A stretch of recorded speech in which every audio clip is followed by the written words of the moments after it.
Yo, what's going on, guys? Crispy Flakes here. Welcome to Extra Crispy. So the third fan returns have just been released for the 2020 NBA All-Star Game. Now, keep in mind, guys, that voting does end on Monday, so get your votes in if you have not yet. But also keep in mind that if you don't like what you see here, that this is only a percentage of the actual total votes, because, of course, like the coach and the media and all those people out there vote on stuff too. So it's not just fan votes which makes up the NBA All-Star team. So just keep that in mind. But this gives you like a general idea, at least for like the top part of it, which guys are probably going to get voted in. So looking at the Western Conference frontcourt, you got LeBron James, Anthony Davis. No surprises there. Those guys have been leading the frontcourt pretty much since this started. Now, what actually did kind of surprise me about this is just how close Anthony Davis is to LeBron James. I mean, of course, AD is one of the best big guys of this generation. It's just, when it comes to fan votes, a lot of it comes down to like popularity. I know Anthony Davis is a popular player and everything like that, but just, LeBron James to LeBron James, and AD, at 4.4 million votes, only about 300,000 back from LeBron. That's just, I don't know, I just kind of noticed that. I was like, oh, that's kind of cool for AD getting that respect like that. Then next up, we got the other two Los Angeles guys, Kawhi Leonard and Paul George. Now, the votes between Kawhi Leonard and Paul, that was actually a huge difference, if you ask me, like nearly 2 million more for Kawhi Leonard. I mean, not exactly, but I ain't trying to do math or nothing right now, bro. I'm trying to talk some basketball, but still, yeah, so I imagine when it comes down to the front court, it's going to be LeBron James, AD, and Kawhi Leonard. Of course, it's an all-star game, so they don't care too much about positions. I think it just has to be 3 front courts and 2 guard players. Now, back in the day, you actually had to start actual natural positions. So, unfortunately, you're looking at a guy like Nikola Jokic, who is 5th now in votes. Very well deserving, if you ask me. He's been killing it for the Denver Nuggets.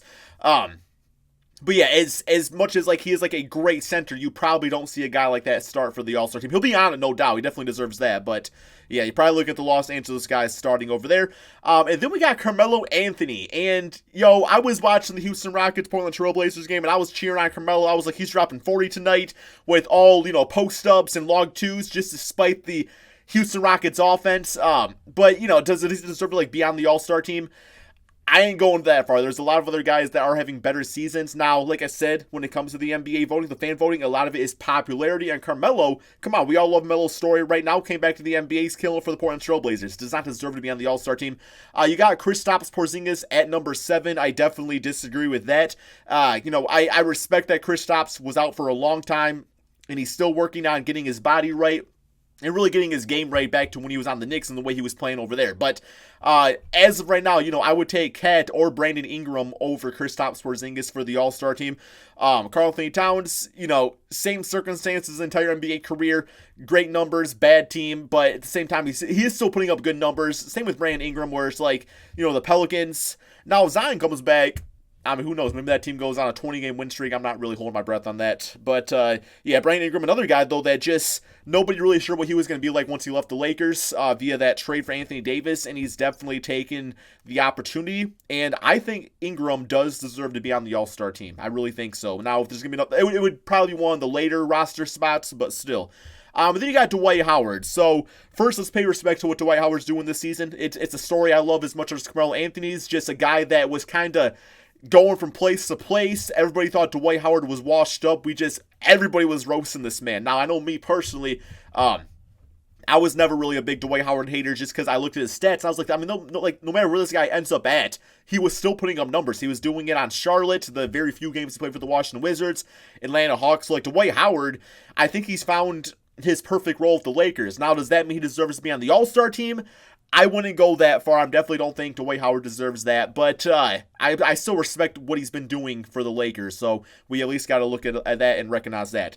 Now, looking at the guards for the Western Conference, I think it's safe to say that the two guys listed here, Luka Doncic and James Harden, both deserve to start. Now, I know there's Damian Lillard fans out there that might disagree with that. But, I mean, James Harden going to be running for the MVP. So is Luka. As much as I love Damian Lillard, and I know the Portland Trail Blazers beat the Houston Rockets and everything like that. But, yeah, James Harden, that's one game, right? That's one game. So, yeah, both guys are definitely going to start. Luka with 4.5 million votes, which gives him second among all NBA players. That is absolutely insane, just looking at the rest of them right here. And then, yeah, James Harden 2.0, we all know he's going to start. when you think of best shooting guard, you think of James Harden. So yeah, Damian Lillard will definitely be back up. And then here we go with the Alex Caruso stuff again. The man, in the first fan returns, he was like number 7. I was like, haha, funny. But now he's number 4. He's number 4, but y'all gotta be like, oh man, dude. I know people are just trying to be funny and stuff. It's just, I don't know. 1W, I do see it now as compared to the second fan returns, is Russell Westbrook is now listed ahead of Stephen Curry. That is not disrespect to Stephen Curry.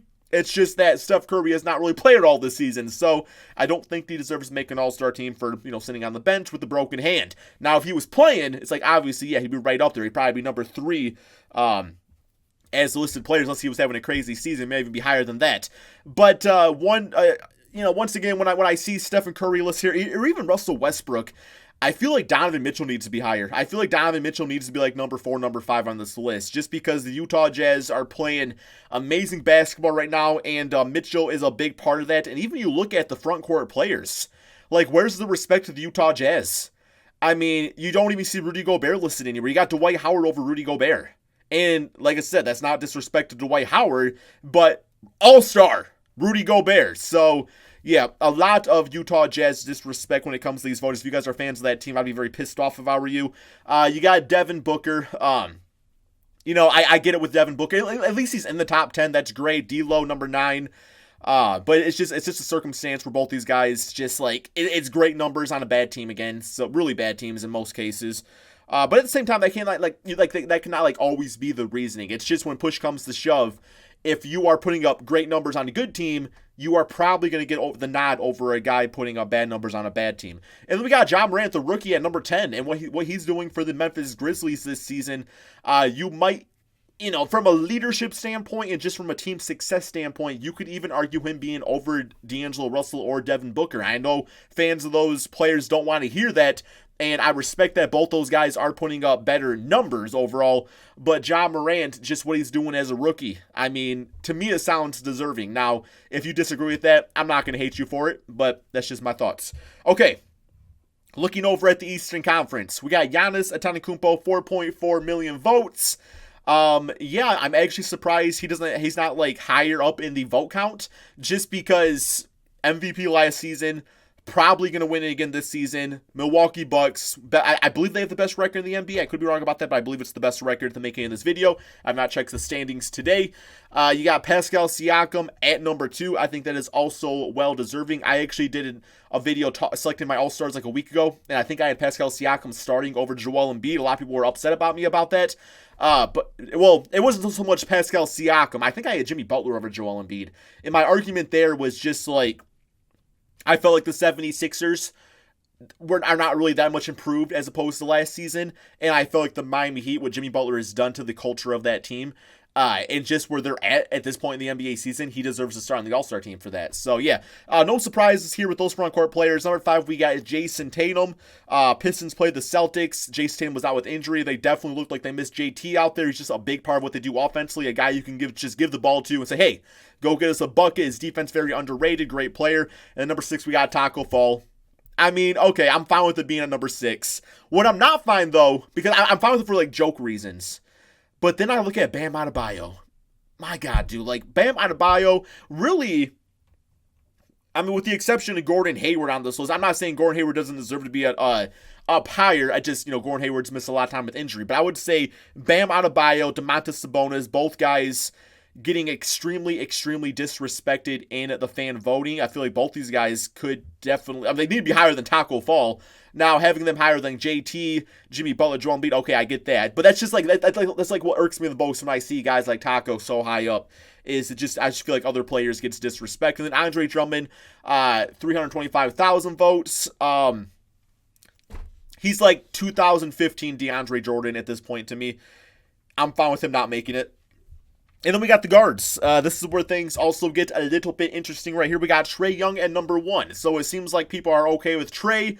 Just what he's doing stat-wise is just, I guess in this case, outshining anything as far as winning basketball games. Because, people want to see the most exciting players playing. Trae Young is exciting to watch. He's one of my favorite players to watch personally. Just whenever he pulls up, a billion feet behind the three-point line, it's great. Then number 2, we got Kyrie Irving. Now, when Kyrie is completely healthy and everything, he's one of the best players in the NBA, one of the most fun to watch.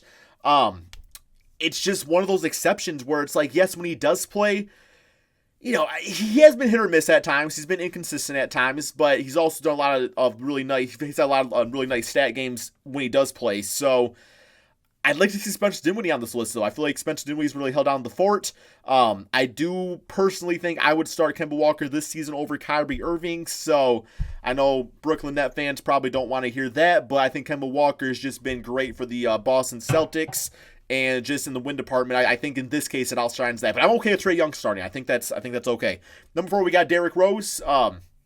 Derrick Rose, like 7 straight 20-point games for the Detroit Pistons, putting up as good a numbers per 36 as his MVP season. He's actually had more 20-point games in a row than his NBA All-Star or his NBA MVP season. So, obviously, as a Piston fan, I'd love to see him represent Detroit, but also represent Chicago where the All-Star game is being played. I just think that'd be a lot of fun for everybody to witness. He's already going to be in the skills competition, but we want to see him play in the big finale. We got Kyle Lowry at number 5. I feel like Kyle Lowry and the Toronto Raptors, mainly due to injuries, have been disrespected a lot this season too. I'm fine with Kyle Lowry making it, but there's a lot of other players below him that I would prefer to see making it for one reason or another. One of those guys being Zach LaVine. It just seems like that wherever the All-Star game is played at, I do feel like a player, in most cases, should have a guy representing the city where it's being played at, and that would be Zach LaVine for the Chicago Bulls. Jaylen Brown has been really changed all of our minds. He got that contract extension we all roasted him for, and he said, y'all shut bitch asses up, bro. Like, I'm going to put on lockdown. I'm going to show you guys I'm worth that money. Ben Simmons, Ben Simmons, I think, was a lot higher last year, wasn't he? But yeah, Ben Simmons, a player that, I don't know, I feel like Ben Simmons, offensively, he has not improved all that much, but defensively, he doesn't get recognized enough for what he does on the court. And of course, defense typically doesn't make you all-star teams, which is why Rudy Gobert is not listed on here, unfortunately. But I feel like that's why Ben Simmons is so far down this list, is because he's gotten better, but he hasn't gotten better in a sexy way that people are like, oh man, Ben Simmons is now shooting 6 threes a game and knocking down 35%. It's like, not that. If he was doing that, he'd be higher up on this list. Bradley Beal, number 9, best shooting guard in the Eastern Conference, in my opinion. So yeah, that's kind of weird he's so far down. Like, look at all the point guards we got here, man. Well, we got a lot of point guards, but I guess Zach LaVine, Jaylen Brown. See, are they really having that, like, statistic-wise, that much of a better season than Bradley Beal? That's what kind of confuses me about that. And then we got Fred VanVleet at number 10. So one guy I just think Spencer Dinwiddie needs to be on this list somewhere. But yeah, man, so calling it now. This is what I do. This is what I'm going to say the All-Star team is probably going to be. Luka, Harden, LeBron, AD, Kawhi for the starting 5. Eastern Conference, I'm going to go with the top 3 right here, and I'm going to say Trae Young, and I'm going to give the nod of Kemba Walker over Kyrie Irving. I think we'll end up seeing that. I think a lot of people kind of just come around to that, just realizing Kyrie has not played all that many games this season. But yeah, guys, give me your thoughts about this in the comment section below. I'm sure when the final votings are done, I will go through all that. Thank you all so much for watching, and peace out, my friends.